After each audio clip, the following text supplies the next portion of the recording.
오늘 이제 복음의 기초의 이제 본격적인 내용들을 함께 이제 이 시간부터 함께 나누도록 하겠습니다.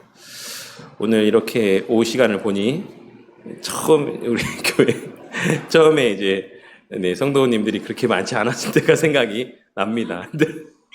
네, 그래서 그럼에도 불구하고 그때보다는 많으시네요. 제가 한 2년 전만 해도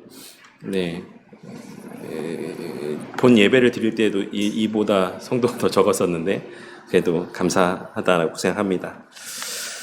오늘 이제 이 복음의 기초 내용을 이제 일과를 나눌 텐데 제가 지난 시간에 서론격으로 말씀을 드리면서 이 순서들이 전통적인 이제 우리 개혁주의 신앙 안에서의 그 신학을 설명하는 성경의 내용들이나 교리에 대해서 설명하는 그 어떤 틀 안에서 이런 내용들이 구성되어 있다라고 말씀을 드렸던 것을 기억하실 거라고 생각합니다. 그런데 그 틀 안에서 그런 형식적인 것을 이제 또 인지하고 여기서 하나 더 기억해야 되는 게 있는 것을 제가 지난 시간에 언급을 못 드렸습니다. 그래서 이 지금 나눠드린 이 책자에 보시면 이제 무엇이 계속해서 언급되고 있는가라는 것을 우리가 확인할 수 있을 거라고 생각해요. 첫 페이지에 보시면, 그러니까 표지에 보시면 하나님 나라와 예수 십자가 영광의 복음이다라고 이렇게 이야기를 하고 있죠. 그래서 이 복음이 뭐에 대한 복음이냐, 그러니까 복음의 기초를 얘기할 때에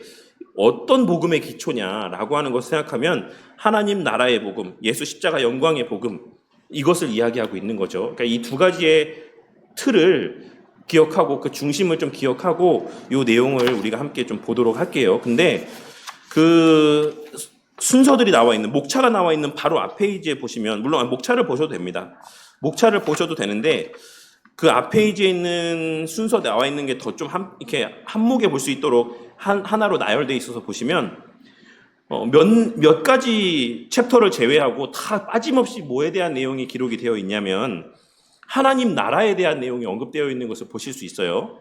1과 보시면 하나님 나라를 창조하시고 복을 주시는 하나님, 그리고 2과에서는 그 내용이 없지만 주님께 불순종하여 입죠. 하나님 나라에서 쫓겨난 죄인들, 그리고 우리가 받을 죄의 형벌을 대신 받으시고 죽으신 예수님, 그 다음에 하나님 나라의 주신 되신 예수 그리스도, 그리고 오직 믿음으로 들어가는 하나님 나라, 그리고 그리스도 안에서 누리는 하나님 나라의 복, 그리고 하나님 나라의 공동체 교회, 하나님 나라에 들어간 자들의 삶, 하나님 나라 백성의 비용 계산, 하나님 나라의 완성. 그래서 하나님 나라에 대한 것을 계속해서 언급하고 하나님 나라가 언급되어 있지 않은 부분 가운데서는 뭐가 언급되고 있습니까? 예수님에 대한 내용들이 또한 언급되고 있죠. 그래서 이 표지에 기록되어 있는 말씀처럼 이 전체 책은 하나님 나라와 예수 십자가 영광 이 두 가지의 것을 중심으로 해서 이 전체의 내용들이 이제 언급되어지고 있다. 그러니까 지난 시간에 제가 서론격에서 말씀드렸던 것처럼 하나님 나라의 관점에서의 신론과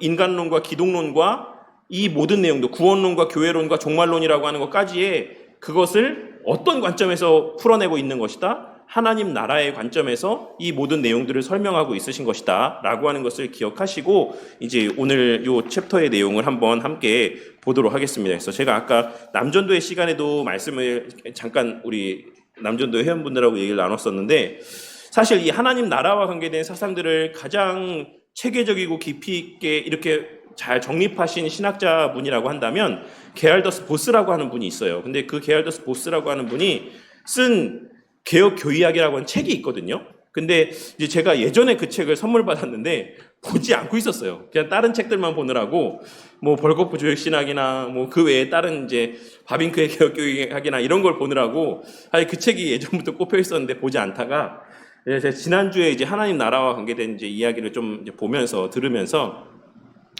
그래 그러면 그 보스 선생님은 이 개혁 교의학 이 책 이걸 어떻게 설명하고 있을까라는 것을 한번 보고 싶어 봤거든요. 근데 보수 선생님도 똑같이 신론에서부터 똑같이 그렇게 풀어가고 있어요. 근데 그 내용에 대한 개요를 보니까 이제 이것을 하나님 나라의 관점에서 성경적인 관점에서 성경 신학적인 관점에서 똑같은 그 순서에 따라서 내용을 풀어서 설명하고 있다라고 하는 이제 그 개론적인 설명의 내용들을 보게 되었습니다. 그래서 오늘부터 우리가 나누는 이 내용들도 그 틀은 신론이니 뭐 인간론이니 뭐 이런 모든 내용들이 다 그 틀 안에서 설명을 하고 있지만 그 풀어내는 방식이 하나님 나라의 관점에서 풀어내고 있다라고 하는 것을 염두에 두고 이 내용들을 한번 이제 살펴보도록 하겠습니다. 첫 페이지에 보시면 그래서 1과가 뭐로 되어 있습니까? 하나님 나라를 창조하시고 복을 주시는 하나님이라고 이제 설명이 되고 있습니다.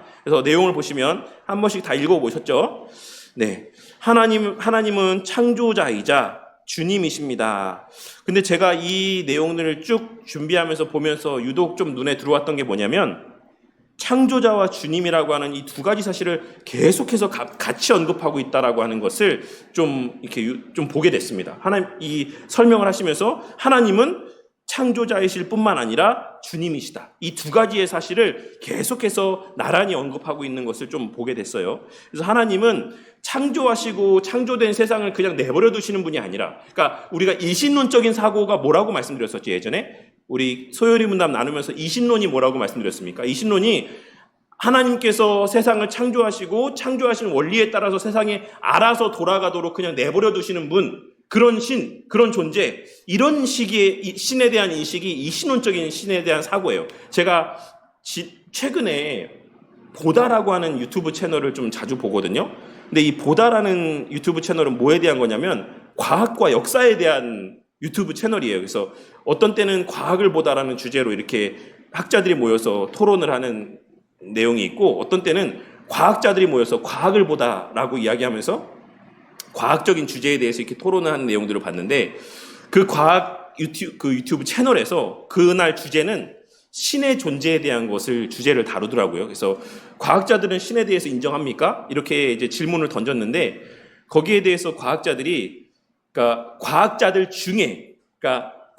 중에서 이게 익명성 가운데, 그러니까 드러내지 않고 저 신이 있다고 믿습니다. 혹은 저는 믿지 않습니다. 이렇게 드러내놓고 공개적으로 발표하는 거 말고 무기명으로 이렇게 투표를 하는 이런 일들을 한번 진행한 적이 있었대요. 과학자들만 대상으로. 그랬더니 우리가 익히 알고 있는 이런 인격적인 신, 그러니까 일반적으로 과학자들도 신이라고 하는 어떤 절대적 존재에 대해서는 인정하는 사람들이 꽤 많습니다. 근데 그런 존재 말고 진짜 인격적인 신, 우리가 알고 있는 하나님, 뭐 무슬림들이 얘기하는 알라, 뭐 그 외에 어떤 그리스 로마 신화에 나오는 이런 신, 그러니까 이런 인격적인 신을 믿는 사람들은 7%라고 하더라고요. 그러니까 93%의 과학자들은 이런 인격적인 신 존재에 대해서 믿지 않는다. 근데 그 외에 과학자들도 신이라고 하는 존재에 대해서는 믿는데, 인격적인 신이 아니라 신이라고 하는 절대적 존재에 대해서는 믿는데, 그들이 이야기하는 그 신은 우리가 믿는 이런 종류의 신, 인격적인 이런 신, 막 대화도 하고 막 관계도 하고 이런 신이 아니라 어떤 원리로서의 신적인 존재에 대한 개념들은, 인식들은 있다라는 거예요. 그러니까는 이 우리가 이야기할 때 창조자로서의 어떤 하나님만을 믿게 되면 우리는 어떤 면에서는 그런 과학자들이 믿는 신의 개념으로만 하나님에 대한 것을 이해할 수가 있어요.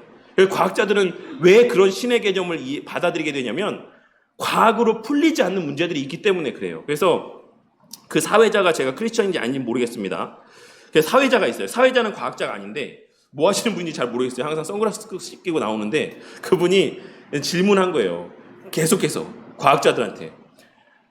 그럼 이건 어떻게 있게 됐냐? 이건 어떻게 있게 됐냐? 계속해서 묻다가 마지막에 이제 빅뱅에 대해서, 결국 우주의 기원인 빅뱅에 대해서 이제 과학자가, 물리학자가 설명을 하니까, 그럼 그 빅뱅은 어떻게 있게 됐고, 그 빅뱅이 있기 전에는 무엇이었으며, 그 빅뱅으로 인해서 그 모든 물질들이 그냥 저절로 생겨난 거냐? 아무것도 없는 데서 저절로 생겨난 거냐? 이렇게 물어봤더니 이제 한참을 계속해서 답변하다가 마지막에 그 물리학자분이 사실은 저도 잘 모르겠다, 이렇게 대답을 하시더라고요. 그러니까는 그런 대답을 또 다른 과학자가 받아서, 그래서 과학자들도 어떤 절대적인 신적인 개념에 대한 어떤 신의 존재에 대한 인식이 있다. 그래서 결국 궁극적으로 가게 되면 무엇인가 있었을 것이다. 그래서 예전에 우리가 스프로 목사님이 얘기했던 것 가운데 계속 가다 보면은 외부의 어떤 영향을 받지 않는 하나의 절대적인 존재가 있어야 된다라는 답을 내리게 된다라고 했던 얘기 혹시 기억하십니까?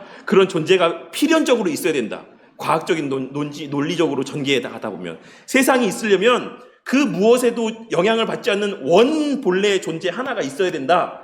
그게 이제 스프롤 목사님이 그 책에서 언급을 했는데 그 얘기를 하시더라고요. 근데 이거를 되게 과학적인 용어로 얘기하시더라고요.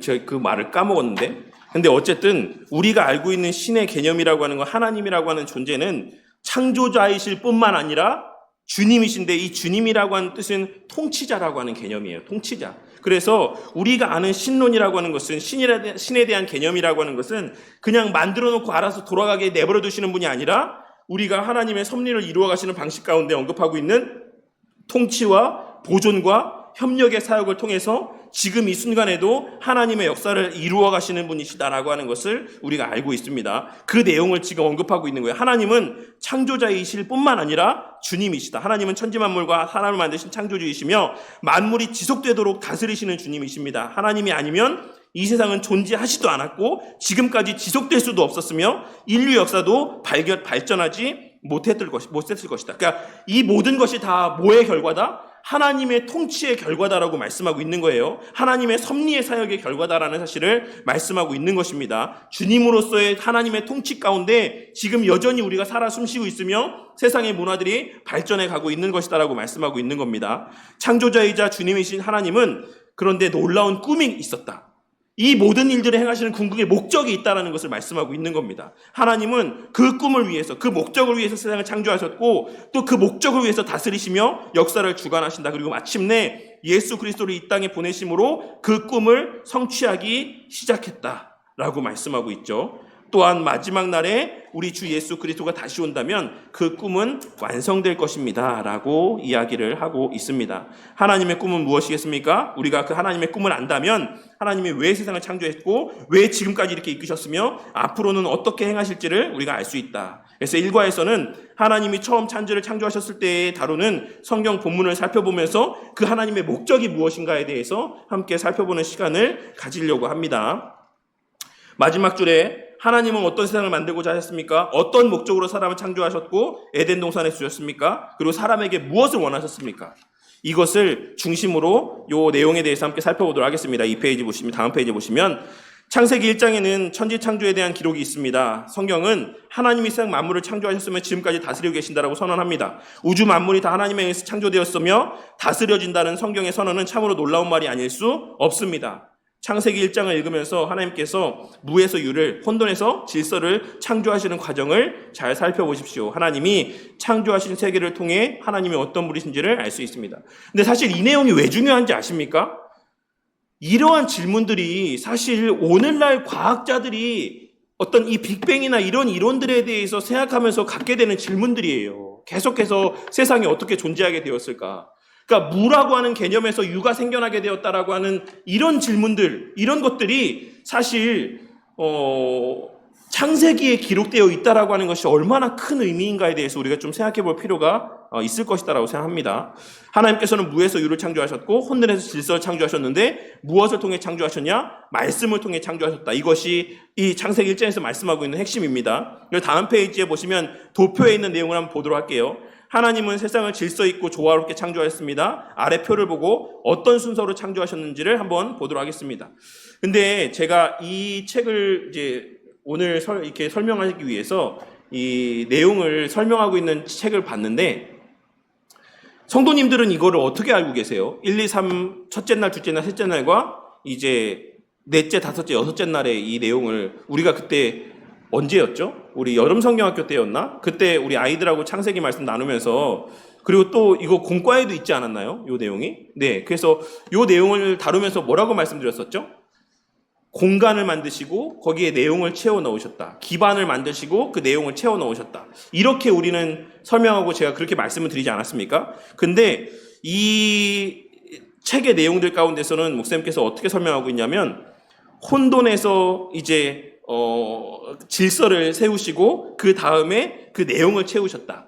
이렇게 설명을 하고 있어요. 그러니까 혼돈 가운데서 질서, 체계를 잡으시고 그 체계 안에 이제 그 내용들을 채우신 걸로 이렇게 이야기를 하고 있습니다. 그래서 저는 그런 설명의 방식이 조금 되게 새로웠어요. 처음, 물론 제가 뭐 엄청나게 많은 책을 보진 않았지만 이 목사님께서 이렇게 설명하고 있는 것, 혼돈을 바로 잡으시고 질서로 바로 잡으시고 그 안에 이렇게 내용들을 채우셨다, 빈 곳이 없게 하셨다라고 하는 것을 이렇게 설명하고 있는 내용들에 대해서 좀 되게 새로운 방식, 설명의 방식이다라고 생각했습니다. 그래서 그 질서가 뭡니까? 결국 빛과 어둠에 대한 질서를 나누시고, 그 다음에 이제 물과 하늘, 이 하늘과 이 하늘 아래라고 하는 구분을 두시고, 그 다음에 땅과 또 물 사이의 경계를 하나님께서 이렇게 두셨다라고 하는 것을 말씀을 하고 있습니다. 그리고 이제 그렇게 창조하신 질서 안에서 그 질서의 원인되는 빛이라고 하는 그 빛을 발산하는 광명체들을 만드셨고, 그 다음에 그와 같은 만드신 공간이라고 질서 안에 또 내용들을 그 안에서의 생활하는 그런 대상들을 창조하시고, 그 다음에 또 물과 땅을 나누시고 그 질서 안에서의 거하게 하는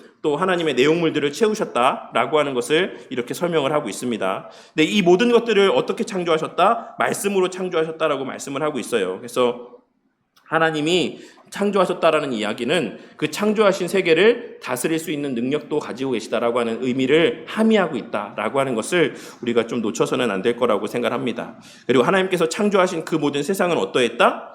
좋았다. 그리고 특별히 그 가운데 사람을 창조하시고는 심히 좋았다라고 말씀하고 있으신 내용들을 우리가 창세기에 기록된 내용들을 통해서 확인할 수가 있습니다. 이 내용들이 말씀하고 있는 게 뭡니까? 우리가 그 창조의 질서에 대해서 우리가 함께 예고모 시간에 나눌 때도 제가 말씀을 드렸었는데, 이렇게 모든 것을 창조하시고 마지막에 사람을 창조하셨다라고 하는 것이 담고 있는 함의가 뭐죠? 왜 사람을 마지막에 창조했다라고 말씀드렸습니까? 사람이 목적이었기 때문이고, 네, 사람이, 그러니까 이 모든 세상이 무엇을 위해서 만들어진 것이다, 존재하는 것이다? 사람을 위해서 존재하는 것이다라고 하는 것을 나타내 보여주고 있으신 거죠. 하나님께서 사람이라고 하는 피조물에 대해서 얼마나 많은 관심을 갖고 있으신가라고 하는 것을 이러한 창조의 순서를 통해서도 우리가 확인할 수가 있는 겁니다. 그리고 또한 지구가 이 창조의 중심이다라고 하는 것을 또한 이 내용을 통해서 확인할 수가 있죠. 그래서 우주가 언제 만들어졌는가? 4일째에 그냥 만들어졌는데, 이 창조의 사역 가운데 하나님께서 계속해서 이 지구를 중심으로 언급하고 있는 것을 확인할 수가 있습니다. 그래서 지구가 중요한 이유는 또 무엇이겠습니까? 그러면 지구가 사람이 살 수 있는 유일한 환경이기 때문에, 사람이 살 수 있도록 하나님께서 조성하신 그러한 환경으로서의 가치를 지니기 때문에 중요하다라고 할 수가 있는 겁니다. 그래서 우리가 어떤 면에서는 오늘날 뭐 자연을 보호하고 또 자연을 소중하게 여기고 하는 이러한 어떤 운동들이나 주장들에 대해서도 중요하고 가치 있게 그런 주장들을 받아들여야 될 필요가 있긴 하지만, 그런 사람들이 범하는 오류들이 하나 있어요. 뭐냐면, 자연과 사람이 동등한 가치를 지닌다라고 하는 이야기들을 할 때가 있습니다. 뭔지 아십니까? 동물도 똑같이 소중한, 사람과 똑같은 가치를 지닌 생명이야. 그래서 우리가 자연을 보호해야 돼. 라고 이렇게 이야기를 하는 모습을 보게 될 때가 있거든요. 근데 우리가 갖고 있어야 될 자연에 대한 개념은 뭡니까? 우리가 자연도 똑같이 인간처럼 중요하고 소중하고, 어떤 면에서는 자연이 인간보다 더 중요하고 소중하기 때문에 이렇게 자연을 보호해야 되는 것입니까? 우리가 바른 창조론에 대한 바른 인식을 갖고 있으면 그게 얼마나 잘못된 주장인지를 쉽게 이해할 수가 있어요. 그래서 우리가 예전에 그런 영화를 보신 분도 있겠지만, 그 어벤져스라고 하는 영화를 혹시 보신 분들이 있을지 모르겠는데, 거기에 보면 마지막에 그 최종적인 빌런으로 나오는 그 사람이, 그 존재가 뭘 이야기하냐면 우주에 있는 생명체를 반으로 줄이려고 그래요. 그래서 이거 한번 딱 치면은 이 생명체가 전부 반으로 줍니다. 그래서 왜 죽이려고 하냐? 왜 그렇게 절반의 생명체를 소멸시키려고 하냐라고 했더니 이 존재가 뭐라고 이야기하냐면, 그렇게 해야지만 자연도 살고 결국 사람도 살 수 있기, 생명체도 살 수 있기 때문이라고 이렇게 이야기를 합니다. 근데 이런 비슷한 주장을 영화의 소재로도 되게 많이 등장하는 것을 보신 분들이 있을지 모르겠네요. 이 디스토피아 영화들, 그러니까 멸망에 대한 주제들을 다루고 있는 영화들 가운데 상당수의 어떤 개념이 자리하고 있냐면, 지구에 생명체가 너무 많다라는 거예요. 지구에 사람이 너무 많다라는 거예요. 그래서 이 지구가 수용할 수 있는 그 포용을 한계를 넘어섰기 때문에 지구가 망가지고 있다. 그래서 인구가 어느 정도는 줄어들어야지만 된다. 그래서 자연이 그 자연을 보호하기 위해서 인간을 죽이는 이런 소재의 영화들이 꽤 많이 영화의 소재로 다뤄지고 있는 것을 종종 볼 때가 있어요. 그 예전에 뭐였지? 막 어떤 바람이 이렇게 막 불면 사람들이 막 그냥 다 자살을 해요. 막 그 영화 혹시 본 적 있으세요? 막 빌딩에서 떨어져 죽고 이렇게 사고 나서 죽고 목을 매서 죽고 그래서 막 사람들이 이유 없이 막 죽어요. 근데 어느 순간이 되니까 그게 현상이 딱 멈추는 거예요. 그 이면에 뭐냐면 이 지구의 인구가 너무 많다. 그래서 자연이 파괴되고 있다. 이 모든 이 사고들의 틀에 이면에 어떤 사고가 있다고 생각하십니까? 사람도 자연의 일부다라는 인식들이 있는 거예요. 사람도 자연의 일부다. 근데 하나님께서 창조하신 창조의 질서 안에서의 이 말씀, 이 내용들은 뭘 증거하고 있습니까? 사람이 자연의 일부입니까? 아닙니다. 자연이 하나님께서 사람을 위해서 자연을 창조하셨고 이 세상을 창조하셨다라고 말씀하고 있다라고 하는 것. 그래서 이제 그런 개념, 기본적인 개념 자체가 좀 다르게 정립되어져 있어야 된다라고 생각을 합니다. 다음 페이지에 보시면 하나님은 우리를 창조하셨을 뿐만 아니라 복을 주시는 분이십니다. 또한 하나님은 우리를 가장 선한 길로 인도하시며 다스리십니다. 창조자이시며 복을 주시는 하나님 앞에 선다라고 하면 우리는 어떻게 반응할 수밖에 없겠습니까? 선한 길로 인도해 주시는 주 하나님의 다스림에 대해서 우리는 어떤 자세로 임해야지만 되겠습니까?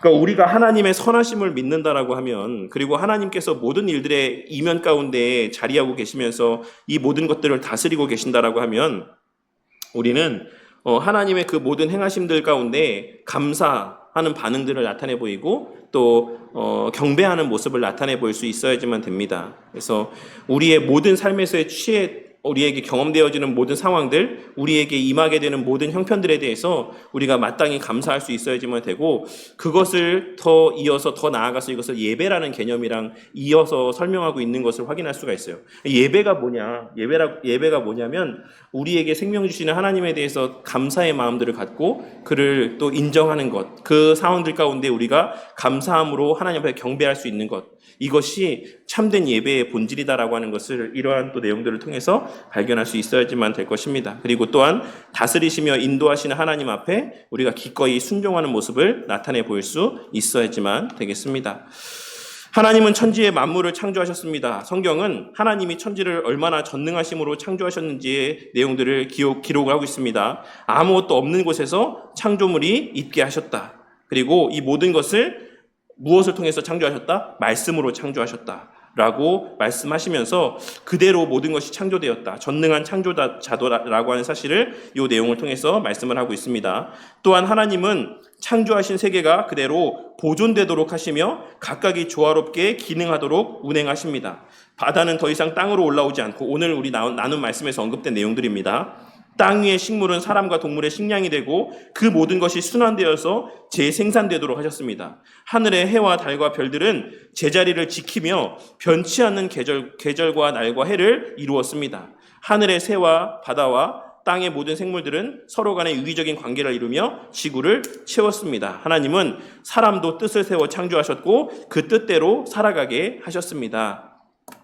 라고 말씀을 하고 있습니다. 그래서 이 내용들이 과학자들이 이야기하고 있는 바라고 할 수 있죠. 우리가 물론 과학의 어떤 인준을 받아야 되는 것은 아니지만 최근에 그 문이라고 하는, 혹시 영화 보신 적 문폴이라고 하는 영화를 보신 적 있는 분이 있는지 모르겠어요. 물론 되게 공상과학적인 요소이긴 하지만 그 문폴이라고 하는 영화가 다루고 있는 주제가 뭐냐면 달이 지구로 떨어지는 거예요. 달이.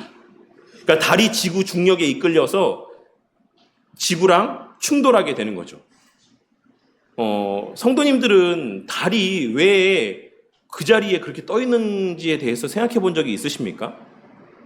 달이 왜 그 거리를 유지하면서 계속해서 그 자리에 있는지에 대해서 생각해 본 적이 있으세요? 없죠. 우리가 날 때부터 당연히 달이 떠 있고 당연히 늘 그 자리에 있으니까 당연히 달이 원래부터 거기에 있었나 보다 생각하지만, 달이 왜 우주 바깥으로 튕겨나가지 않고 달이 왜 지구에 부딪히도록 떨어지지 않고 항상 그 자리를 유지하면서 똑같은 속도로 자전하면서 우리에게 똑같은 한쪽 면만 보여주면서 그렇게 달이 지구 주변을 돌고 있는가에 대해서 생각해 본 적이 없으시죠? 근데 달이 조금만 우리 지구와 가까워지면 어떻게 되는지 아십니까? 조수간만의 차가 훨씬 더 심해져요. 이 조수간만의 차가 밀물과 썰물이 왜 일어나는지 아시죠? 달 때문에 생겨나는 거예요. 달이 땡기는 그 인력 때문에 생겨나는 겁니다. 그러니까 이 모든 것들, 해와 달과 별들이 제자리를 지킨다라고 하는 것, 이것이 우리가 생각했을 때는 당연히 별이 그 자리에 있지라고 생각하는데 이 말들, 이 표현들 가운데 사실 되게 엄청 많은 의미들이 담겨져 있습니다. 제가 뭐 과학자가 아니고 물리학자가 아니고 천체학자가 아니기 때문에 이것을 다 개념적으로 설명드릴 수 없지만 사실 이 모든 개념들 가운데 단 한 부분만의 오차가 생겨도 지구가 사람이 살 수 있는 그 생명체가 살 수 있는 그 환경 가운데서 벗어나게 되고, 그리고 제가 예전에 한번 말씀드린 적이 있는데 지구에서 과학자들이 최근에 나사나 이런 과학자들이 연구하는 중요한 주제 가운데 하나가 뭐냐면 우주에서 인간이 생존할 수 있는가 하는 연구와 실험들을 엄청 많이 하고 있어요. 우리는 사실 그걸 인지하지 못하고 있지만, 그래서 달과 똑같은 환경 안에서, 화성과 똑같은 환경 안에서 과연 우리가 뭐 공상과학 영화에서 나오면 보는 어떤 거대한 돔, 유리로 된 돔 같은 걸 만들어 놓고 그 안에서 똑같은 지금 지구와 같은 생태 환경을 과연 인간이 만들어내서 거기서 사람이 살 수 있는가? 이런 실험들을 엄청 많이 합니다. 근데 그 실험이 성공을 했을까요? 못했을까요? 못했어요. 완벽한 생태계를 구현해낼 수가 없습니다.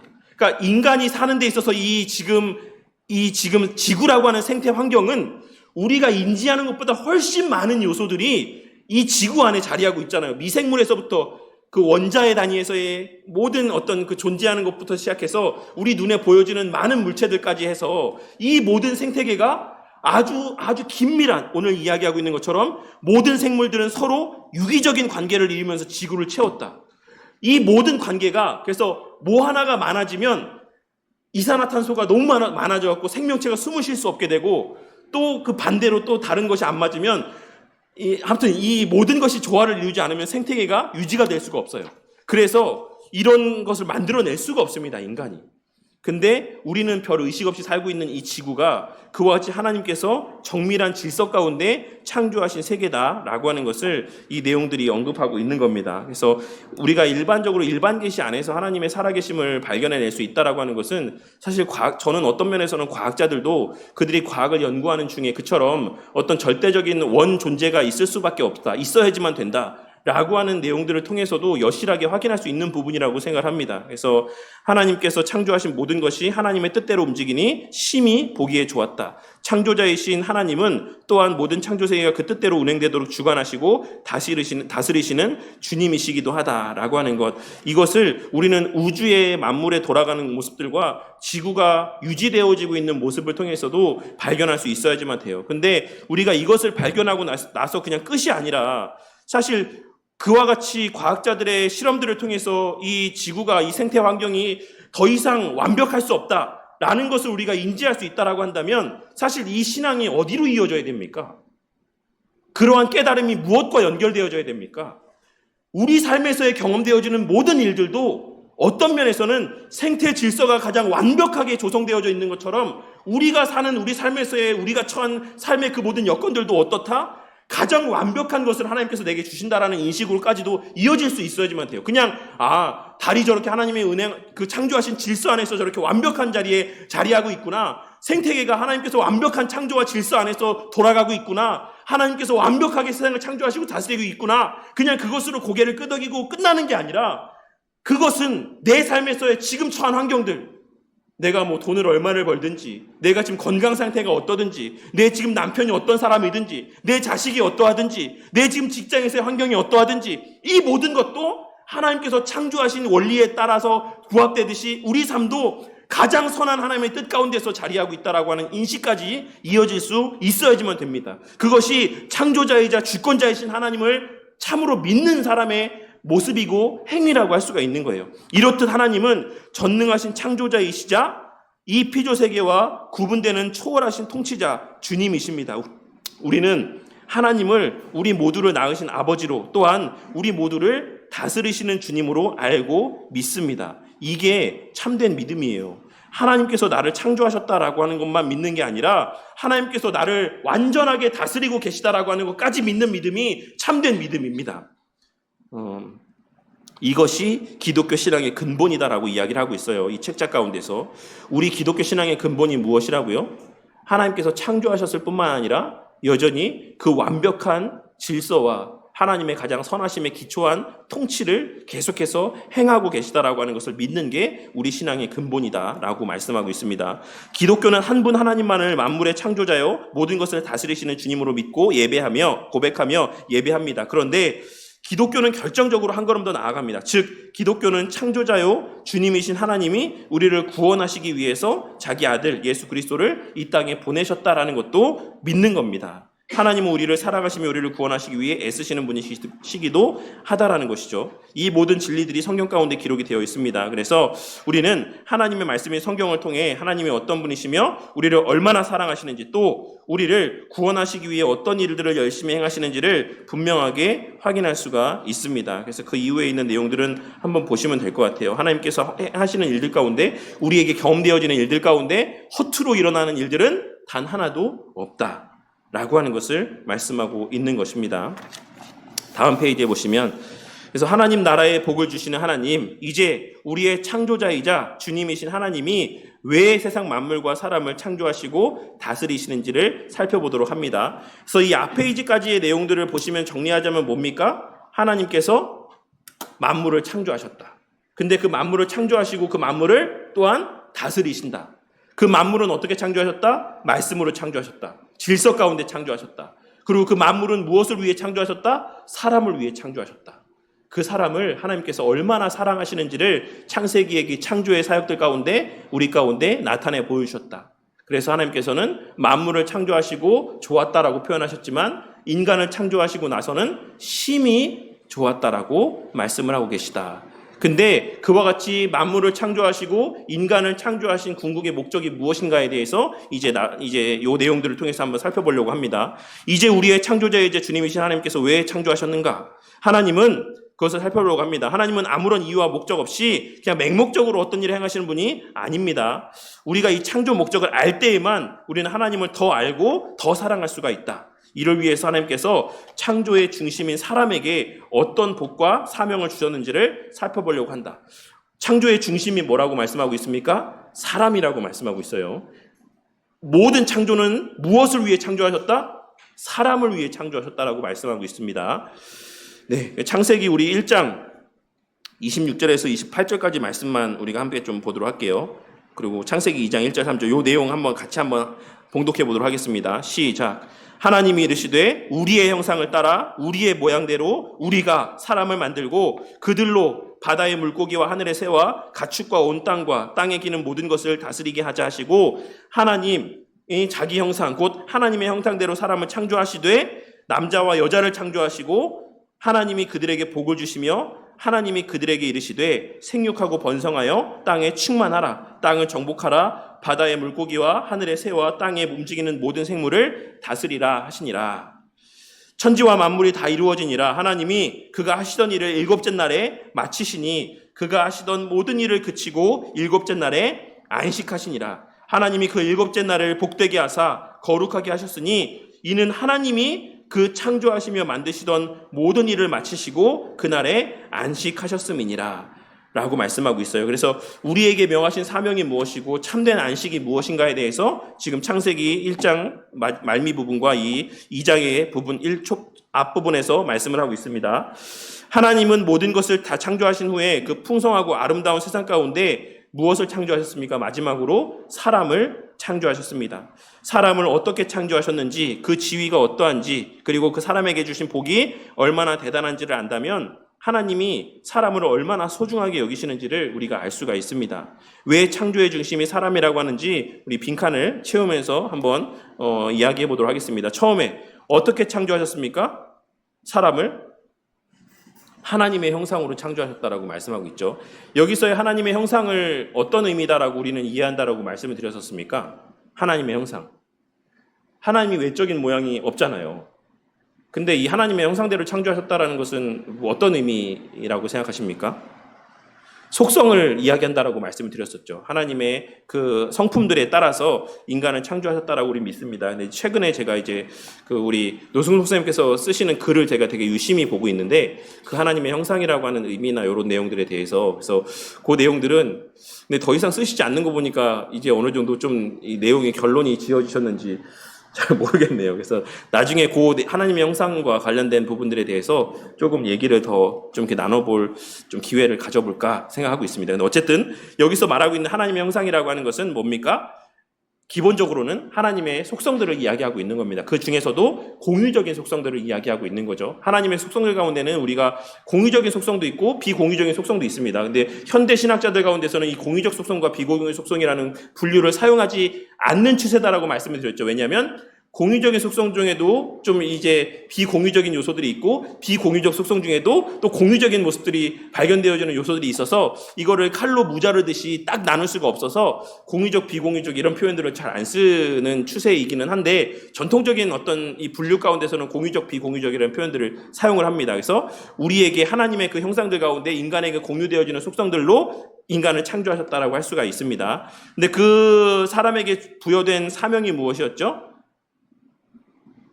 다스리라, 통치하라, 그리고 하나님을 경배하며 예배하는 것, 이런 사명들이 우리에게 주어졌습니다. 그 과정 속에서 어떤 복을 주셨습니까? 생육과 번성의 복을 주셨다라고 하는 것을 우리가 요 창세기에 기록된 말씀의 내용들을 통해서 확인할 수가 있습니다. 그래서 하나님은 여기서 근데 그 우리가 어디죠? 그 표현이? 네, 여기서 우리의 형상을 따라 우리의 모양대로 했을 때 이 우리라고 하는 표현이 예전에 제가 잠깐 말씀드렸는데 수업 시간에 잠깐 나와서 말씀드리자면 이거를 이제 삼위일체 하나님에 대한 설명이다라고 이렇게 해석을 하는 거를 저도 사실 되게 많이 봤거든요. 그래서 이 우리의 형상이라고 했을 때 이 복수의 개념이라고 하는 게 삼위일체 하나님에 대한 걸 설명하고 있는 말씀이야 라고 이렇게 요 말씀을 갖고 삼위일체 하나님에 대한 것을 이야기하는 내용들을 제가 들은 적이 저도 꽤 많이 있는데 제가 지난 학기에 수업을 듣다 보니까 교수님께서 이 말씀에서의 우리라고 하는 표현은 그러한 어떤 삼위일체 하나님에 대한 것을 이야기하고 있는 게 아니다 라고 말씀하시면서 이 우리라는 표현은 장원복수라고 이야기를 해요. 그러니까 신적인 하나님의 그 복수성을 이야기하고 있는 것이지 이게 삼위일체 하나님을 이야기하고 있는 거라고 보기에는, 그러니까 삼위일체 하나님이라는 걸 부인하는 게 아니라 이 본문 말씀이 그 삼위일체 하나님을 증거하기 위한 본문은 아니다라고 이제 말씀을 하고 있는 거죠. 그래서 우리 성도님들도 그냥 참고로 그 내용들도 같이 그냥 이해를 하고 계시면 될 것 같습니다. 그래서 그냥 하나님의 형상, 하나님의 그 영광의 형상대로 하나님께서 이제 인간을 창조하셨다라고 하는 그런 의미로 이해를 하시면 될 것 같습니다.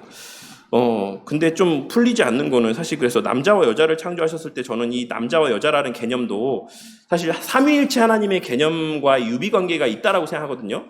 그거를 아마 스프롤 목사님 책에서도 그 내용을 언급했던 적이 있지 않나요? 그래서 그 남자와 여자의 한 몸을 이루는 것을 통해서 삼위 하나님의 그 연합된 관계를 우리가 부분적으로나마 이해할 수 있다라고 제가 스프롤 목사님 그 쓰신 그 책에서도 잠깐 봤던 것 같은데 어쨌든 그런 면에서 보자면 사실 이 형상이라고 하는 우리의 형상이라고 하는 의미 가운데 그런 좀 삼위 하나님의 의미도 담겨져 있지 않은가, 그런 맥락에서 보자면. 근데 어쨌든 교수님께서는 이제 그렇게 얘기를 하진 않으시더라고요. 어쨌든 그냥 말씀을 드렸던 겁니다.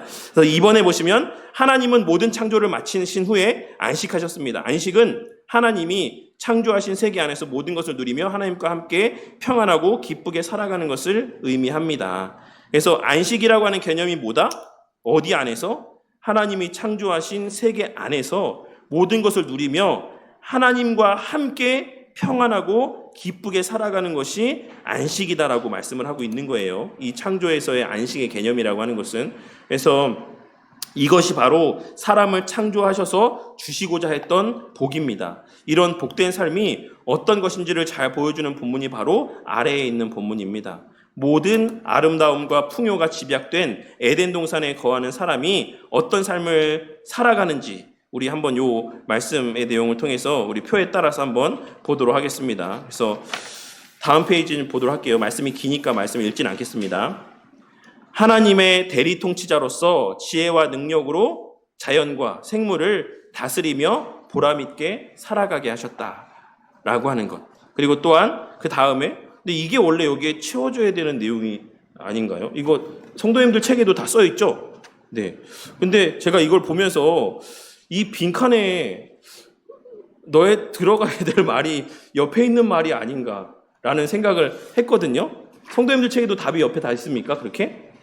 근데 어쨌든 제가 이 책을 잘 이해하지 못해서 그런지 모르겠지만 빈칸에 들어가야 될 내용이 이거 말고 또 다른 내용이 있을까는 잘 모르겠어요. 근데 어쨌든 다시 또 그 밑에 보시면 창조 세계 안에 모든 채소와 열매를 마음껏 풍성하게 먹을 수 있는 부요와 만족을 또 누리게 하셨고, 마지막에는 깊이 사랑하고 온전히 하나 된 돕는 배필과 함께 살아가며 사명을 감당하는 은혜를 누리게 되었다. 그러니까 이 에덴 동산 안에서의 이 아담과 하와가 누렸던 삶이라고 하는 것이 이러한 모습이다라고 할 수가 있어요. 하나님의 대리 통치자로서 온전한 지혜와 온전한 능력으로 자연과 생물을 다스리며 보람있게 살아가는 것. 그리고 그 안에서의 하나님께서 창조하신 모든 것들을 풍성히 누리고 만끽할 수 있는 것. 그리고 깊이 사랑하고 온전히 하나 된 돕는 배필과 함께 살아가며 사명을 감당하는 은혜를 누리게 되었던 것. 이 모든 것이 에덴 동산에서 누렸던 은혜다라고 하는 것을 말씀을 하고 있습니다.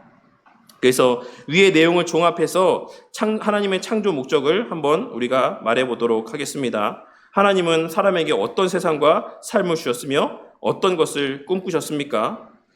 사람을 하나님께서 하나님의 대리자로 세워서 통치하시며 온전한 교제를 나누시고 또 그 사람과 피조물과 함께 하시며 생육하고 번성한 가운데 살아가게 하시며 하나님의 나라를 온전히 세워가게 하고자 하시는 뜻을 갖고 계셨죠. 그래서 그 안에서 하나님 나라 안에서 안식을 누리며 생육하고 번성하며 하나님의 온전한 통치를 구현해내는 그러한 나라, 하나님의 나라를 세워가고자 하셨다라는 것입니다. 그것이 에덴 동산에서의 모습이었다라고 말씀하고 있는 거예요. 하나님의 온전한 통치가 있었다. 누구를 통한? 하나님의 대리자로 세우신 인간을 통한 하나님의 완전한 통치가 이 세상 가운데 임하였고, 그 안에서의 피조물 된 사람은 하나님의 창조하신 세상 안에서 온전히 누리고 만끽하는 삶을 살며 생육하고 번성함 가운데 그 사명을 온전히 감당할 수 있었다라는 것을 말씀하고 있는 겁니다. 하나님은 만물을 창조하신 후에 마지막으로 사람을 창조하셨습니다. 마치 우주 만물을 그렇게 아름답고 풍성하게 창조하신 이유가 사람을 창조하셔서 그곳에 두시고자 한 것처럼 말입니다. 근데 맞죠? 네. 더구나 창세기 1장에 창조에 대한 하나님의 말씀은 주로 지구 창조에 집중이 되어 있다라는 것을 확인할 수 있죠. 지구 외의 나머지의 우주는 넷째 날에 창조가 되었습니다. 하나님의 창조가 사람을 위한 창조였다면 지구의 중심의 창조는 당연한 것이다라고 할 수가 있겠죠. 지구는 사람이 살 안전한 환경으로 창조가 되어야지만 되었기 때문이라고 할 수가 있습니다. 그래서 앞서 말씀드렸던 것처럼 지구의 환경을 인간이 똑같이 구현해낼 수 있다 없다? 없습니다. 모르겠어요. 나중에 더 과학기술이 발달하면 그런 것까지 만들 수 있는 때가 올 수 있을지는 모르겠습니다. 왜냐하면 인간도 복제해내려고 하는 가운데 있으니까. 근데 이제 그런 모습은 사실 하나님께서 원하셨던 바의 모습은 아니다라고 하는 것을 우리가 좀 이런 내용들을 통해서 기억할 수 있어야지만 되겠습니다. 그래서 뭐 지구가 아닌 다른 곳에서의 살 수 있는 대체지를 찾는 것들, 이러한 것들도 모르겠습니다. 어떤 면에서 그것이 그리스도인으로서 마땅한 삶의 모습일까라고 하는 것을 제가 이 내용을 보면서 좀 생각해 봤어요. 과연 우리가 이 지구는 나중에 언젠가는 다 멸망할 곳이니까 우리가 화성에서 혹은 달에서 다른 곳에서 살 수 있는 우리의 터전을 빨리 대체지를 찾아야겠다. 또 그것에 살 수 있는 어떤 기술들을 빨리 개발해야겠다. 이런 것이 과연 우리가 크리스천으로서 마땅한 우리의 모습일까? 이런 것에 대해서 좀 생각해 봤어요. 요 본질적인 내용은 아니니까 그 내용들은 좀 나중에 다시 요 주제에 대해서 한번 생각해 볼 수 있는 기회 때 한번 다시 나누도록 하겠습니다. 하나님의 창조에서 사람이 그 중심이라고 하는 사실은 하나님이 사람을 하나님의 형상대로 창조하신 것에서도 알 수 있습니다. 그렇기에 타락 이전의 사람은 인격적인 존재로서 하나님과 교제를 할 수 있을 정도로 선하고 거룩했으며 하나님의 말씀을 듣고 순종할 수도 있었습니다. 이뿐만이 아니라 하나님은 사람이 모든 생물을 다스리도록 하셨습니다. 그래서 우주 만물을 다스리는 분은 물론 하나님이지만 그 다스리시는 주의 역할을 사람에게 일부 위임하심을 통해서 모든 피조세계 위에 있는 사람의 지위를 나타내 보여주셨습니다. 하나님은 이렇게 귀한 존재로 창조된 사람에게 마음껏 복을 주셨습니다. 이제 사람은 생육하고 번성하여 땅에 충만할 것이며 다스리고 정복할 것입니다. 먹을 것을 걱정하지 않고 하나님이 창조하신 것으로 배불리 먹고 마음껏 살 수 있습니다. 함께 창조된 사람들과 한 몸으로 아름다운 공동체를 만들어 서로 돕는 배필로서 힘을 합하여 하나님이 주신 사명을 잘 감당할 것입니다. 하나님이 창조하신 세계에서 하나님과 함께 거하며 하나님의 뜻대로 살아가니 하나님이 주신 복으로 인해 하루하루가 기쁨과 평강으로 충만합니다. 이것이 바로 하나님이 주시는 안식입니다. 라고 이야기를 하고 있죠. 이 내용들 가운데서 언급되고 있는 게 하나님 나라에서의 하나님께서 우리에게 예비하신 은혜다라고 생각하시면 될 것 같아요. 우리는 성경의 용법을 따라서 이런 세계를 하나님 나라라고 부릅니다. 앞서 제가 말씀드렸던 것처럼 이러한 성경의 내용들, 하나님과의 온전한 교제, 하나님의 온전한 통치, 그리고 그 안에서의 생육하고 번성하며 이 땅에 편만하며 충만한 것, 이 모든 것이 하나님 나라로서의 모습이다. 이것이 바로 하나님의 창조 목적이다라고 말씀을 하고 있습니다. 그래서 우리가 하나님께서 땅을 창조하셨을 때 에덴 동산에서의 본질적인 모습이 무엇이라고 말씀드렸습니까? 하나님과의 교제가 있는 거죠. 완벽한 교제가 있는 것. 그리고 또 그 안에서의 하나님의 통치대로의 세상 만물을 다스리는 것이 필요하고, 또한 그 안에서의 생육하고 번성하며 또한 통치하고 또한 정복하는 모습들이 필요하다. 하나님의 그 모든 통치 질서가 편만하게 이 세상 가운데 확장되어지는 그런 모습들이 하나님 나라 가운데 필요한 어떤 모습이다라고 할 수가 있습니다. 그래서 여기에 하나님 나라라고 하는 표현, 킹덤 오브 갓이라고 하는 것, 이 표현이 사실 우리가 일반적으로 아는 헤븐이라고 하는 표현과는 다른 의미의 표현이에요. 그래서 중간 상태에 우리가 죽어서 가는 그 천국이라는 개념과는 좀 다른 의미의 표현이다라고 좀 일단 염두에 두고 계시면 좋겠습니다. 그래서 하나님께서는 하나님 나라를 창조하셨습니다. 하나님은 풍성하고 아름다운 창조 세계에서 사람이 주 되신 하나님의 다스림을 받으며 충만한 복 가운데 살아가는 나라를 꿈꾸셨는데 이것이 바로 하나님 나라입니다. 하나님 나라에서 사람이 누리는 안식은 내적, 외적, 영적, 육적, 개인적, 공동체적인 안식이며 사람과 피조세계 전체의 온전함과 평안과 만족과 평화와 번영과 복지를 의미합니다. 이것이 세상과 사람을 창조하신 하나님의 목적이요 기쁨이었습니다. 라고 할 수 있습니다. 그래서 필연적으로 앞서도 말씀드렸던 것처럼 그래서 우리가 그러니까 구원받았다라고 하는 것, 우리가 거듭났다라고 하는 것, 그리스도께 속하게 되었다라고 하는 것은 필연적으로 무엇을 담보한다라고 말씀을 할 수 있습니까? 공동체성을 담보한다라고 말씀할 수 있는 거예요. 하나님 나라의 백성의 일원이 되었다라고 하는 그러한 의미로서의 거듭남을 우리는 이해할 수 있어야지만 됩니다. 그래서 뒷부분에 다루고 있는 필연적으로 우리가 교회 중심의 삶을 살 수밖에 없는 이유가 결국에는 교회라고 하는 공동체가 이 땅의 하나님 나라의 어떤 실제적인 구현의 모습을 담고 있기 때문에 그렇습니다. 그래서 우리가 성도가 되었다라고 하는 것, 우리가 하나님의 자녀가 되었다라고 하는 것은 필연적으로 교회 공동체에 속하여서 삶을 살아갈 수밖에 없다라고 하는 것을 의미한다라고도 할 수 있죠. 왜냐하면 하나님 나라라고 하는 것에 담겨진 의미 가운데 있는 것이 무엇이었습니까? 아까 함께 창조된 사람들과 한 몸으로 아름다운 공동체를 만들어 서로 돕는 배필로서의 힘을 합하여 하나님이 주신 사명을 감당해 나아가는 것, 이것이 하나님 나라에 속한 본질적인 의미이고 모습이기 때문에 그렇습니다. 하나님은 다음 페이지 22페이지 보시겠습니다. 하나님은 사람이 하나님의 품 안에서 안식을 누리며 복되게 살도록 하나님의 나라를 창조하셨습니다. 그런데 사람이 이 하나님 나라에서 살고자 할 때에는 반드시 명심해야 될 것이 있었습니다. 그것은 바로 하나님을 주님으로 섬기는 일입니다. 하나님을 주님으로 알고 인정하며 그에게 합당한 예배와 찬양을 올려드려야지만 합니다. 오직 하나님만이 그 모든 것을 다스리시는 주님이심을 믿고 순종하며 살아야지만 됩니다. 그럴 때 사람이 하나님 나라에서 살 수 있으며 하나님이 주시는 안식의 복을 누릴 수 있습니다. 하나님은 이 점을 잊지 않도록 에덴 동산 가운데 선악을 알게 하는 나무를 두셨습니다. 라고 말씀하고 있어요. 그래서 이 에덴 동산에서의 생명나무와 선악을 알게 하는 나무에 대해서 이 챕터 가운데서 계속해서 설명을 하고 있습니다. 생명나무는 뭐를 의미한다라고 할 수 있습니까? 그리스도를 의미하죠. 우리의 생명의 근원이 하나님이시다라고 하는 것을 우리가 인지하고 살아야 되는 것을 깨닫게 하시고 명심하게 하시기 위해서 생명나무를 두셨고, 선악을 알게 하는 나무, 이것을 두신 이유는 무엇입니까? 하나님께서 통치자이심을 깨닫게 하시기 위해서. 그러니까 우리를 통해서 대리 통치하시지만 본질적인 통치자는 누구다라는 것을 알게 하시기 위함이었습니까? 하나님이시라는 것을 알게 하시기 위해서 선악을 알게 하는 나무를 그 에덴 동산 가운데 놓으셨다. 그래서 이 두 가지 사실을 늘 명심하고 살아가는 것이 그 하나님 나라에서의 머물 수 있는 하나의 조건이 된다라고 말씀하고 있는 거예요. 사람이 하나님의 명령에 순종하지 않는다라고 하면 이번에 어떤 결과가 나타나게 됩니까? 그것은 결국 하나님이 주시려고 했던 무엇이 취소되는 것입니까? 하나님께서 죽으리라라고 말씀하셨는데 이것은 결국에는 영원한 생명이 취소되고 영광과 온전함이 사라지게 된다. 그것을 상실하게 된다라는 것을 말씀하고 있다라고 할 수 있습니다.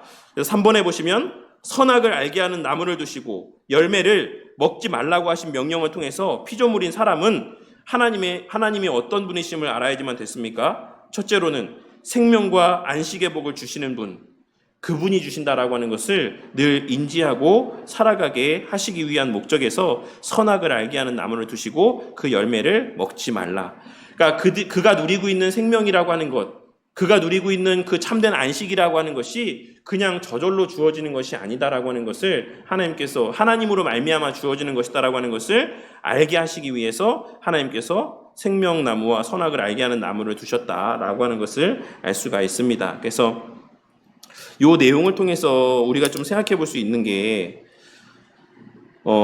지금 이 하나님 나라에 들어가게 되었다. 우리가 거듭나게 되고 하나님께서 우리를 구원해 주셔서 하나님 나라에 들어가게 되었다라고 하는 것은 앞서 우리 대학 청년부 우리 모임 때도 제가 이야기를 했지만 그냥 개인적인 차원에서 내가 이제 지옥에 가지 않게 되었다. 천국 가게 되었다.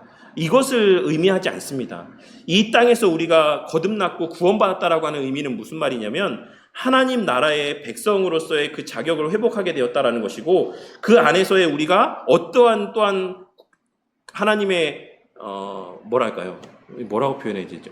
하나님의 그 통치 아래 거하게 되었다라는 것을 의미하는 것이에요. 그래서 그 하나님께서의 생명의 주권자 되시고 하나님께서 모든 것의 통치자가 되신다라고 하는 것에 대한 인지와 자각 가운데 살게 되었다라는 것을 의미하는 겁니다. 그래서 이것이 결여된 상태에서의 하나님 나라 백성으로서의 삶이라고 하는 것은 사실 본질적으로 성립이 되지 않는다라는 것이에요. 그래서 그리스도인이 되고 성도가 되어서 내 마음대로 내 뜻대로 사는 삶은 가하지 않다? 가하지 않다라는 것을 말씀드리고 있는 겁니다. 우리가 하나님 나라의 백성이 되었다라는 것은 필연적으로 하나님의 통치 가운데 거하게 되었다라는 것을 말씀하는 것이기 때문에 우리는 필연적으로 하나님 나라 거듭나는 순간부터 하나님의 율법의 권위 아래 율법을 지켜서 그러니까 우리가 하나님 나라 백성이 되는 건 아니지만 하나님께서 거듭나게 하시고 하나님 나라의 백성이 되게 하신 다음에 필연적으로 그 율법의 권위 아래에서 살게 하신다라는 것을 우리는 이 내용을 통해서도 발견할 수 있어야지만 돼요. 그래서 이 두 가지 하나님께서 하나님 백성 되게 하시고 그 하나님의 통치 아래 거하게 하신다라고 하는 것은 필연적으로 아주 밀접한 상관관계 가운데 있다. 뗄 수가 없는 관계 가운데 있다라고 하는 것을 꼭 기억하셔야지만 되겠습니다. 그래서 이 내용들을 좀 나중에 또 다시 다루도록 할게요. 하나님 나라는 사람이 하나님의 안식을 누릴 수 있는 세상입니다. 또한 하나님 나라는 하나님이 주인으로서 다스리시는 나라이기도 합니다. 사람이 하나님의 나라에 거하며 하나님이 주시는 안식의 복을 얻고자 한다면 하나님이 그 나라의 통치자이시며 주님이신 것을 인정하고 순복해야지만 했습니다.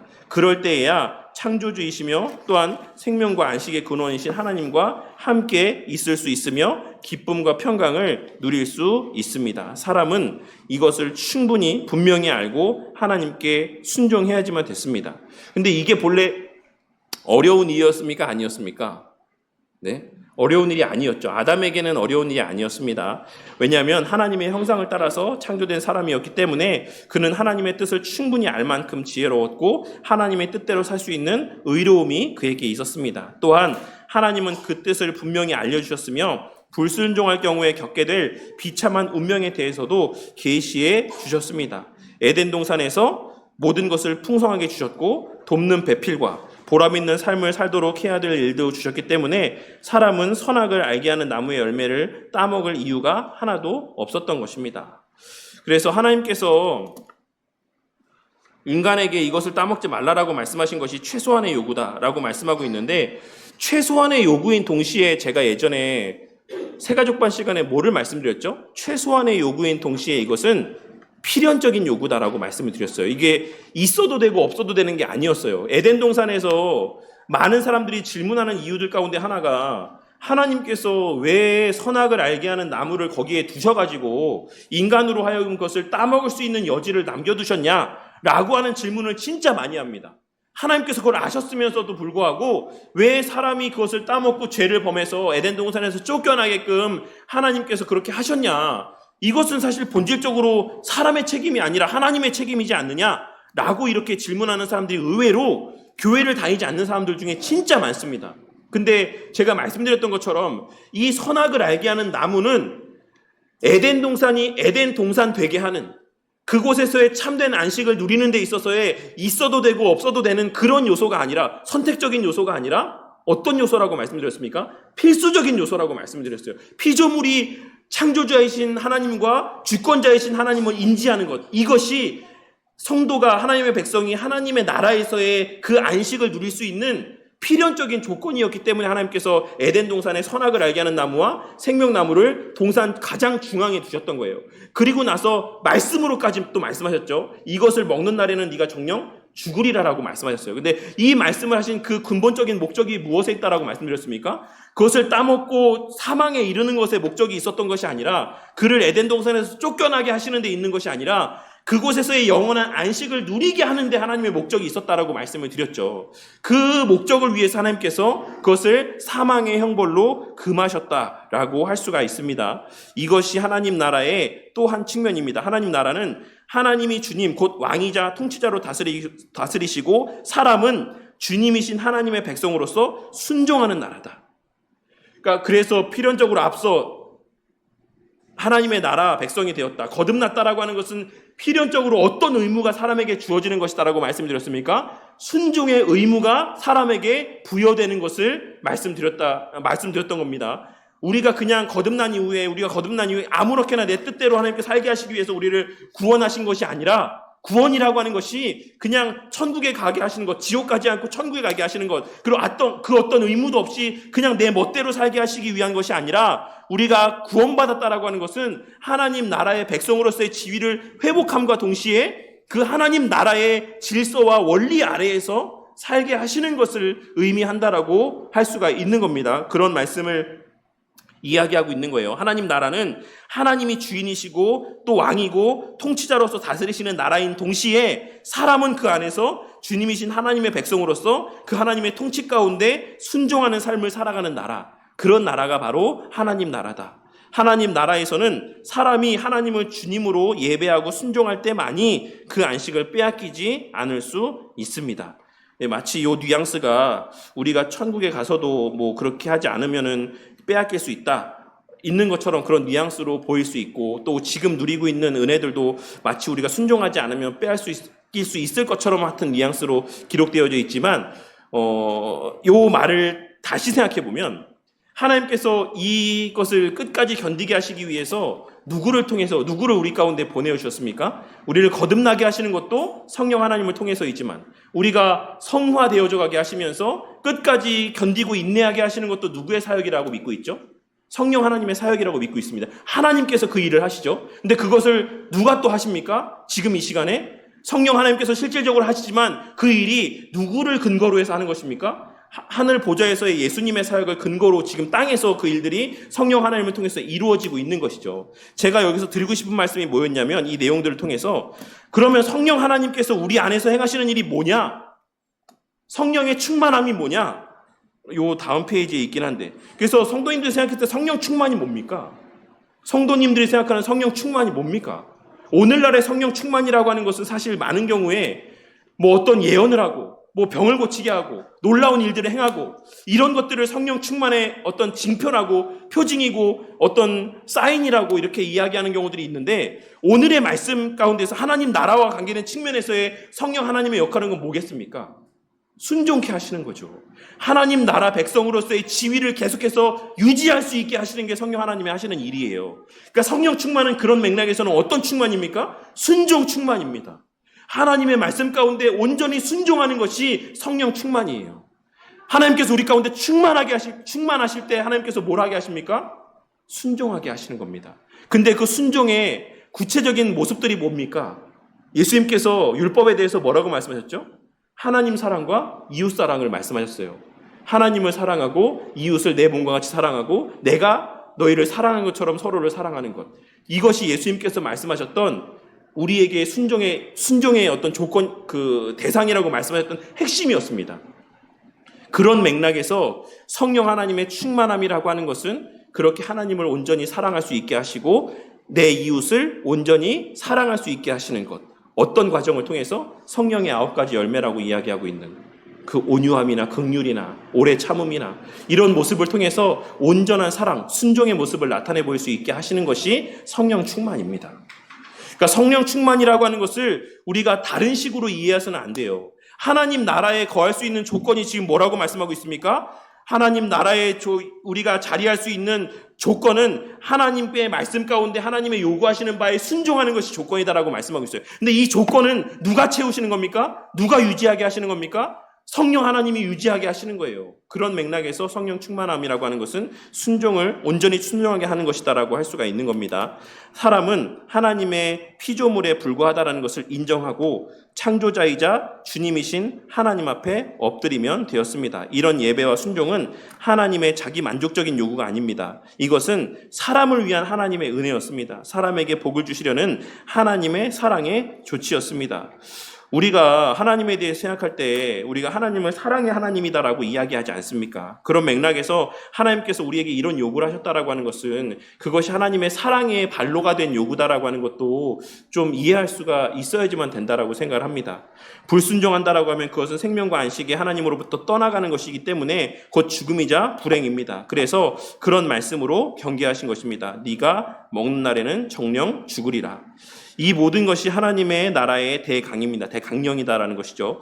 그래서 하나님은 이런 세상을 원하셨습니다. 하나님의 말씀 가운데 온전히 순종하며 살아가는, 하나님의 맡기신 사명을 온전히 감당하며 살아가는, 사람들이 하나님을 바로 알고 예배하며 그분만을 의지함으로 하나님 주시는 모든 생명과 풍성함을 누리며 복되게 살아가는 세상 말입니다. 이것이 바로 하나님의 나라입니다. 그곳에서 하나님도 순종하는 사람들과 함께 계시며 즐거워하실 것입니다. 이러한 하나님의 꿈은 마지막 날에 반드시 실현될 것입니다. 오늘날에는 실현된다 안 된다? 부분적으로만 실현된다라는 것을 말씀하고 있는 것이죠. 그때 우리 모두는 하나님이 완전히 새롭게 하신 새하늘과 새 땅에서 하나님과 함께 거하며 하나님이 주시는 안식과 평강과 기쁨을 누리며 살게 될 것입니다. 하나님의 꿈은 곧 우리의 꿈입니다 라고 할 수 있습니다. 우리 마지막 요거 묵상과 적용에 대한 내용들만 한번 보시면서 정리하고 마치도록 하겠습니다. 하나님이 모든 것을 창조하셨고 다스리시는 창조자이자 주님이시라면 하나님 앞에 나아가는 우리는 어떤 마음을 갖고 어떤 마음과 자세로 하나님 앞에 나아가고 또 하나님을 대해야 되겠습니까? 하나님을 경외하는 마음들이 있어야겠죠. 하나님을 존중하는 모습들이 있어야지만 되겠죠. 많은 경우 우리의 마음 가운데 이미지화되어 있는 하나님에 대한 인식은 그냥 우리의 소원을 들어주는 하나님 정도로만 인식되어져 있는 경우들이 많이 있습니다.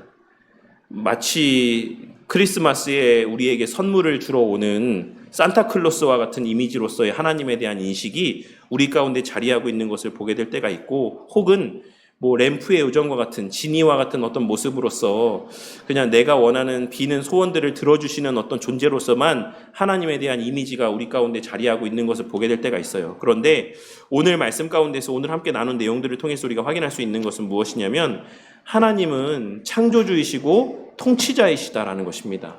그래서 그 하나님 앞에 나아가는 우리의 마음 가운데는 사랑의 하나님으로서의 하나님에 대한 인식뿐만 아니라 그 창조주와 통치자로서의 하나님에 대한 경외함의 마음들이 우리 가운데 자리하고 있어야 된다라는 것을 이 내용들을 통해서 좀 발견할 수 있었으면 좋겠습니다.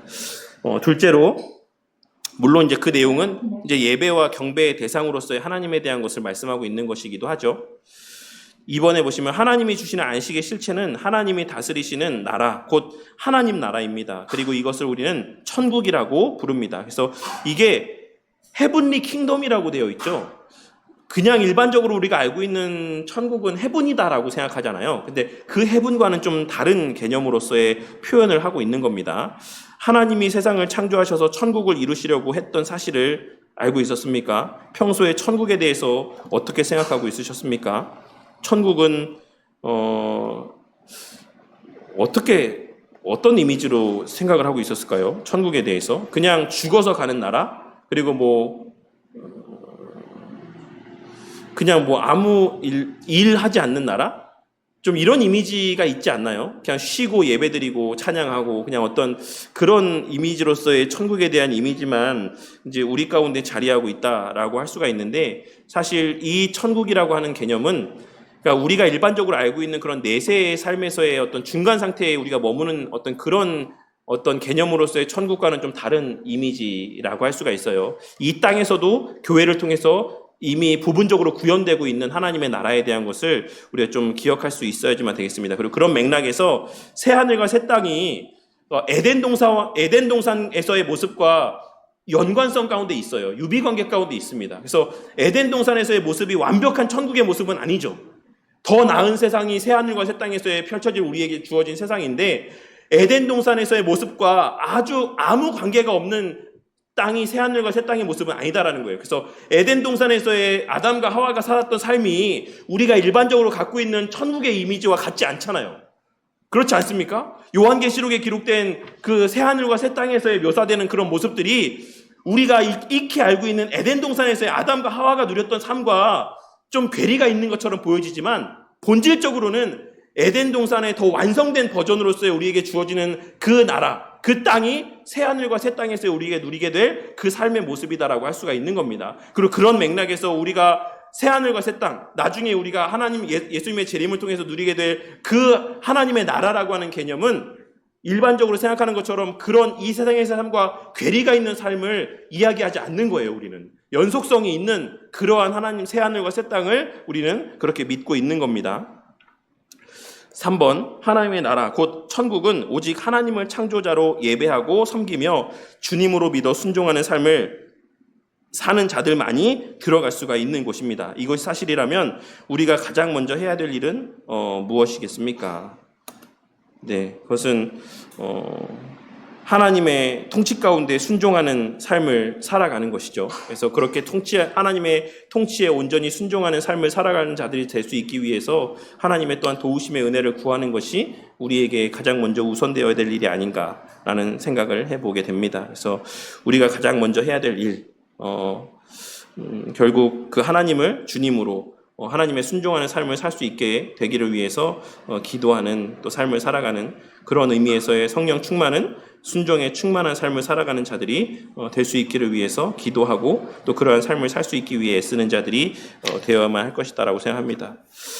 네, 오늘 여기까지 좀 전체적인 내용들을, 그 초반에 하나님 나라에 대해서 하나님께서 어떤 목적에서 세상을 창조하셨고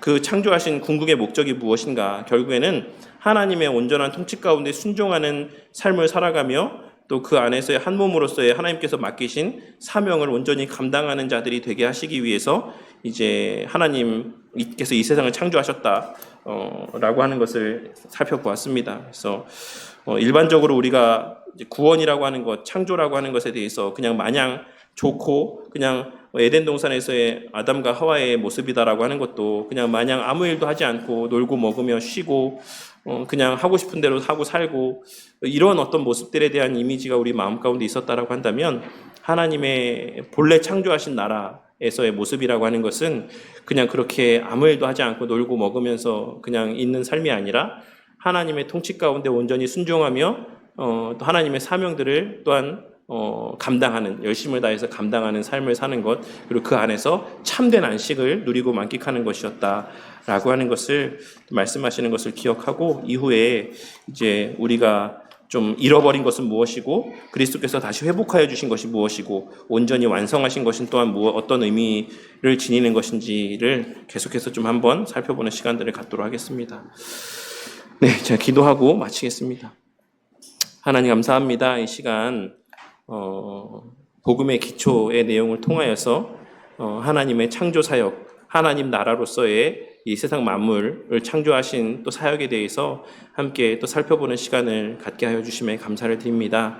주님, 이 부족한 종이 또 이 교제를 가지고 또 처음 이와 같은 가르침을 또 전하면서 좀 많은 부족한 점들이 있고 또 미흡한 점들을 또 느끼는 것도 사실입니다. 하지만 주님 계속해서 또 이것을 가르치기 위해서 또 다른 자료들을 참고하고 또 다른 목사님들께서 또 이것을 가르쳤던 또 내용들을 보고 또 배우면서 우리 성도님들에게 또 성경에 기록된 하나님 나라에 대한 또 가르침들, 또 하나님 나라로서의 또 창조와 또 구속의 또 종말의 때에 이루실 일들에 대한 의미들을 바르게 설명해 나아갈 수 있도록 지혜를 주시고 능력을 더하여 주시옵소서. 그리하여서 우리 성도님들이 이 땅에서의 하나님 나라 백성으로서의 삶을 살아간다라고 하는 것이 무엇인지, 또 자신의 구원과 또 하나님 나라 사이에 또 상관관계가 무엇인지를 또 깨닫게 되는 은혜가 있게 하여 주심으로 오늘날 자신이 하나님 앞에 구원의 은혜를 받아 누린 자들이라는 믿음을 갖고 있으면서도 여전히 하나님 나라의 백성으로서의 또 순종의 삶을 나타내 보이지 않는